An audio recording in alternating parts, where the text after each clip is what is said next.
Radhe Radhe everyone, आप सभी को कृष्ण जन्माष्टमी की बहुत बहुत बधाइयाँ। फ्रेंड्स, आज की वीडियो में हम जानेंगे कि जन्माष्टमी के दिन भगवान श्री कृष्ण जी के बाल स्वरूप लड्डू गोपाल जी का जन्म कैसे कराया जाता है। खीरे से लड्डू गोपाल जी के जन्म की संपूर्ण विधि में शेयर करूंगी। तो इसके लिए सबसे पहले तो हमें भगवान श्री कृष्ण जी के बाल स्वरूप लड्डू गोपाल जी चाहिए होंगे।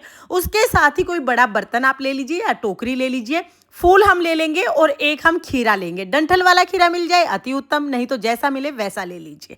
इसके बाद देखिए हमें क्या करना है, जो भी आपने बर्तन लिया है या जो भी आपने पात्र लिया है उसमें हम चंदन से स्वास्तिक बना लेंगे। चंदन से स्वास्तिक बनाने के बाद हमें तुलसी चाहिए होगी। कृष्ण जी की पूजा में तुलसी का बहुत महत्व है, तो तुलसी पत्र आप जरूर ले लीजिएगा। तो यहाँ पर हमने तुलसी दल रख लिया है।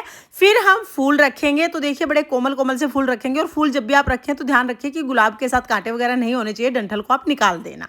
इस तरह से फूल हम बिछा लेंगे और इसके ऊपर हम लड्डू गोपाल जी को सुला देंगे। तो देखिए हमारे छोटे से नन्हे से लड्डू गोपाल जी आ गए हैं, इनको हम सुला देंगे। और लड्डू गोपाल जी का सिर थोड़ा ऊपर की तरफ करके आप सुलाएं। तो इस तरह से देखिए हम लड्डू गोपाल जी को सुला देंगे। अब इसके बाद इनके पास हम खीरा रख देंगे। डंठल वाला खीरा मेरे पास है, तो मैंने डंठल वाला खीरा रख दिया है।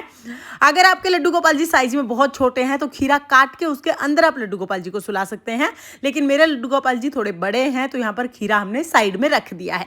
अब खीरे को और लड्डू गोपाल जी को हम फूलों से अच्छे से कवर कर देंगे। तो देखिए पूरी तरह से हमें कवर कर देना है। और जैसा कि मैंने आपको बताया कि फूलों को आप चेक कर लीजिएगा, कांटे नहीं होने चाहिए और गले सड़े नहीं होने चाहिए, फूल बिल्कुल फ्रेश होने चाहिए। तो यहाँ पर हमने फूलों से लड्डू गोपाल जी को कवर कर दिया है। जन्माष्टमी के दिन शाम को 7 बजे के आसपास, 6-7 बजे के आसपास हमें ये प्रक्रिया करनी होती है। 6-7 बजे के आसपास हम इस तरह से टोकरी में या किसी पात्र में लड्डू गोपाल जी को फूलों के बीच में सुला देते हैं। उसके बाद हमें यहाँ से हाथ जोड़ के चले जाना है। उसके बाद कोई भी इस पात्र को नहीं छेड़ता है। यहाँ पर हम लड्डू गोपाल जी को इसी तरह से सुला देते हैं। तो इस तरह से आप जन्माष्टमी की शाम को दिन छिपे के टाइम पे, जैसे सूर्यास्त होता है ना, उस टाइम पे 6:30-7 बजे के आसपास लड्डू गोपाल जी को इस तरह से सुला देंगे। फिर हम यहाँ से चले जाएंगे। फिर रात को ठीक 12 बजे जब भगवान श्री कृष्ण जी का जन्म होगा तब हमें इस पात्र के पास वापस आना है। घर के सभी सदस्य यहाँ पर आ जाएंगे और फिर हम ताली बजाकर, घंटी बजाकर, हाथी घोड़ा पाल की, जय कन्हैया लाल की ऐसे गाते हुए जन्म कराएंगे। उसके लिए हमें एक सिक्का चाहिए होगा। आप कितने भी रुपए का सिक्का ले सकते हैं। तो देखिए अब हम क्या करेंगे, फूलों को हल्के हल्के से हटाएंगे और थोड़ा सा जो ये खीरा है इसके ऊपर से भी फूलों को हटाएंगे। पहले हमें खीरे को निकालना है। तो देखिए यहाँ पर फूलों के बीच से हम खीरे को निकाल के और फिर हम खीरे के ऊपर जो डंठल है ना, उनको, उस डंठल को खीरे से अलग करेंगे। तो इसको नाल भेदन या नाल छेदन प्रक्रिया कहा जाता है। नाल जिससे माँ से बच्चा जुड़ा हुआ होता है, तो नाल यहाँ से छेदी जाती है। तो इस तरह से देखिए, चाकू नहीं लेना है, सिक्के से हमें नाल छेदनी है। तो इस तरह से सिक्के से क्लॉकवाइज घुमाते, उल्टी दिशा में नहीं दिशा घुमाना है, क्लॉकवाइज घुमाना है। और इस तरह से हम डंठल को खीरे से अलग कर देंगे। इस तरह से नाल भेदन हो जाएगा। अब ये जो नाल वाला खीरा है, जो ऊपर का हिस्सा था, इसको हम तुलसा के गमले में दबा देंगे। जो सिक्का है उसे अपने पास रखेंगे और जो खीरा है इसको घर में सभी सदस्यों को बांट देंगे। इसको काट के सभी सदस्यों को बांट देंगे, प्रसाद बन जाता है इसका। उसके बाद हम फूलों को हटा के अपने लड्डू गोपाल जी को, अपने छोटे से नन्हे से लड्डू गोपाल जी को फूलों से बाहर निकालेंगे और इस तरह हमारे लड्डू गोपाल जी का जन्म हो जाएगा। तो देखिए हमारे छोटे से लड्डू गोपाल जी का जन्म हो गया है। जन्म के बाद हमें लड्डू गोपाल जी को पंचामृत स्नान कराना है। तो देखिए पंचामृत में दूध, दही, घी, शहद, शक्कर, ये 5 चीजें हमें लेनी है।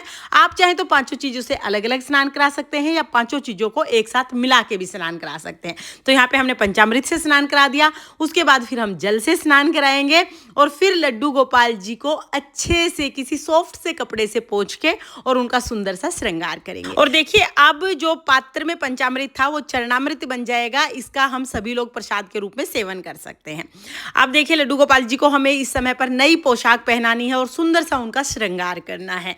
जन्माष्टमी के दिन जब लड्डू गोपाल जी का श्रृंगार करें तो आप इत्र जरूर लगाएं श्रृंगार में, और लड्डू गोपाल जी को मोर पंख भी इस दिन आप जरूर लगाएं। फिर हम लड्डू गोपाल जी का पूजन कर लेंगे। और पूजन कैसे करना है इसकी विधि तो चैनल पर आ ही चुकी है, आप उसे भी एक बार जरूर देखना। तो फ्रेंड्स, खीरे से लड्डू गोपाल जी के जन्म की ये प्रक्रिया आपको कैसी लगी कमेंट करके जरूर बताना।